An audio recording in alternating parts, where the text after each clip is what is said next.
امام بہقی کی اور امام حاکم کی ایک روایت دے رہا ہوں، رد العین والبصر، قتادہ بن نعمان کے حوالے سے کہ حاجات کیسے پوری ہوتی ہیں۔ رسالت امام علیہ السلام کا دفاع کرتے ہوئے آپ کی آنکھ میں تیر لگا اور آنکھ جو ہے وہ آپ کی باہر آ گئی۔ آپ نے ہتھیلی پہ پکڑا، رسالت امام علیہ السلام کی بارگاہ میں حاضر ہوئے۔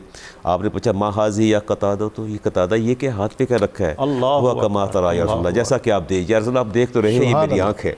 تو فرمایا فقال ان شئت صبرت ولک الجنہ، اگر تو صبر کر جاؤ تو جنت مل جائے گی، کیا صبر کرو گے؟ وَإِن شِئْتَ رَدَّدتُّهَا، اگر کہتے ہو تو اس کو میں واپس لگا دیتا ہوں، واپس لوٹا دیتا ہوں۔ بڑی ہی دلچسپ بات ہے۔ تو کہتے ہیں، فرمایا عرض کرتے ہیں یا رسول اللہ ان الجنت لجزاء جلیل، جنت جزائے جلیل ہے، وعطاء جمیل، عطاء جمیل ہے، اس میں کوئی شک نہیں، لیکن میں اپنی بیوی سے بڑی محبت کرتا ہوں۔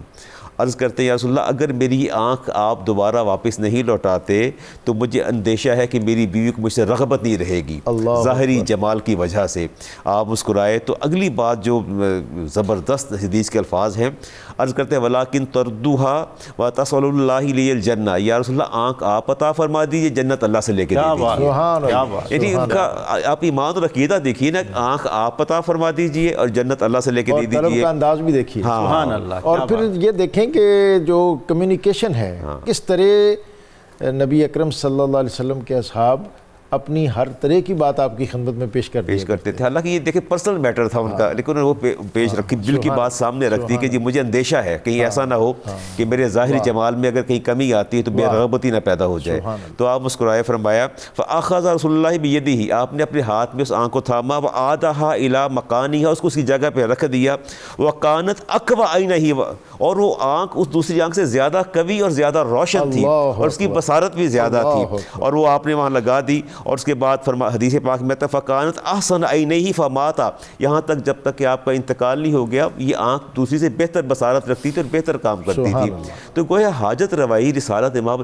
اچھا یہاں ڈاکٹر صاحب میں ایک اور بات بھی عرض کرنا چاہتا ہوں، آپ ان کا ایمان دیکھیے نا، ان کے ایمان میں یہ بات شامل تھی کہ آپ آنکھ لوٹا سکتے ہیں، اللہ تعالیٰ نے آپ کو یہ اختیار دے رکھا ہے اور جنت بھی لے کے دے سکتے ہیں۔ یہ آپ کا یعنی آپ پر کامل ایمان تھا اور عقیدہ تھا، اور یہ عقیدہ آج ہمیں صحابہ کے حوالے سے بھی ہمیں چاہیے گا، ہمیں چاہیے کہ اس کو اپنے جذب کریں اپنے ایمان اور خون کے اندر۔ نبی کریم علیہ السلام کا وسیلہ صرف آپ کی حیات میں ہی لوگوں نے اختیار نہیں کیا، بلکہ جب سے کائنات تخلیق پائی، آدم علیہ السلام اگر آپ دیکھ لیجیے تبھی توسل نبی کریم علیہ السلام کا تھا۔ اس کے بعد قرآن کریم ایک حوالہ دیتا ہے سورۃ بقرہ کی آیت نمبر 89 کا، وَكَانُوا مِن قَبْلُ يَسْتَفْتِحُونَ عَلَى الَّذِينَ كَفَرُوا، کفار سب سے پہلے نبی کریم علیہ السلام کا وسیلہ دے کے آپ سے اللہ سے مدد طلب کیا کرتے تھے مشرکین کے حوالے سے۔ وہ الگ بات ہے کہ جب آپ تشریف لے آئے تو انہوں نے بغض اور عناد کی وجہ سے جو اس چیز کا انکار کر دیا، لیکن ہمیشہ سے وہ بھی اس چیز کا سہارا لیتے رہے۔ پھر میں دیکھتا ہوں کہ جی حجۃ الوداع کے موقع پر رسالت امام علیہ السلام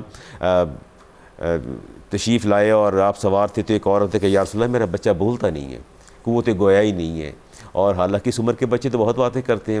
آپ نے پانی منگوایا، دم کیا اور اپنا ہاتھ ڈالا، فرمایا اس کے چہرے پر بھی چھڑک دو اور اس کو پلاؤ، اور اللہ کے فضل سے بچے نے بولنا شروع کر دیا۔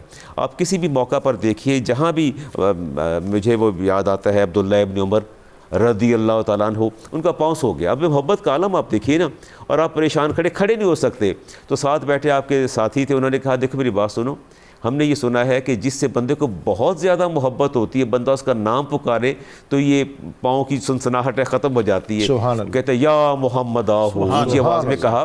عبداللہ ابن عمر فرماتے ہیں خدا کی قسم یوں لگا میرے پاؤں سے کسی نے بیڑیاں کھول کے رکھ دی ہیں، یوں مجھے لگا، تو ان کے پاؤں کی سنسناہٹ جاتی رہی۔ تو یہ اللہ تبارک و تعالیٰ کا ہمیشہ سے بندے ہم پر کرم رہا کہ جب بھی ہم نے ان کے حبیب کا وسیلہ اور توسل پیش کیا، اللہ تبارک و تعالیٰ نے جو ہے اس پر ہم پر کرم فرمایا۔